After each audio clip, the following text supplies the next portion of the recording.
مودی ظالم ہے، وہ ظلم کر رہا ہے۔ میں کہتا ہوں ہندوستان کا مسلمان مودی سے بڑا ظالم ہے، کیونکہ ہندوستان کا مسلمان صبح اٹھنے سے لے کر آنکھ کھلنے سے لے کر رات کو سونے تک نہ جانے کتنی بار نبی کے سنتوں کا جنازہ نکال دیتا ہے۔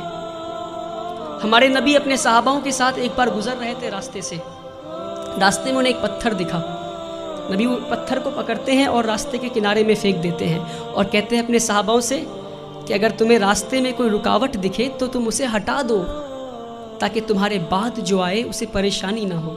تو صحاباؤں نے اس بات پہ اتنا عمل کیا کہ کئی سالوں کے بعد ایک یہودی کا گروپ اس راستے سے گزر رہا تھا، اسی راستے سے، اور راستے میں ایک پتھر گرا ہوا دیکھتا ہے تو پتھر کو دیکھ کر بولتا ہے کہ شاید اس راستے سے مسلمان نہیں گزرا۔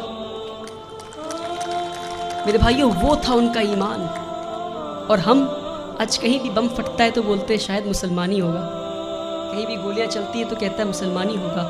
یہ نہیں کہہ رہا ہوں کہ مسلمان ہوگا، اپنے اندر جھانک کر دیکھیں کہیں اللہ کا عذاب تو نہیں آیا ہم پہ، کہیں اللہ تو ناراض نہیں ہم سے۔ میں بھٹکل کے لوگوں سے نہیں بول رہا، پر بھٹکل کے لوگوں کے ذریعے میں ہندوستان تک یہ بات پہنچانا چاہ رہا ہوں، ہندوستان کے مسلمانوں تک یہ بات پہنچانا چاہ رہا ہوں۔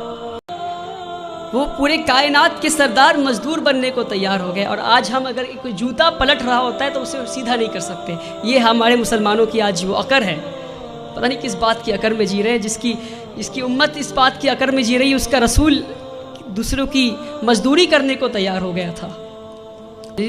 پیارے بھائیوں، ہم اس نبی کی امت ہے، اس بات کو نہ بھولیں۔ ہمارے نبی سے زیادہ بڑا مثال سیکولرزم کا اس دنیا میں نہیں ہے،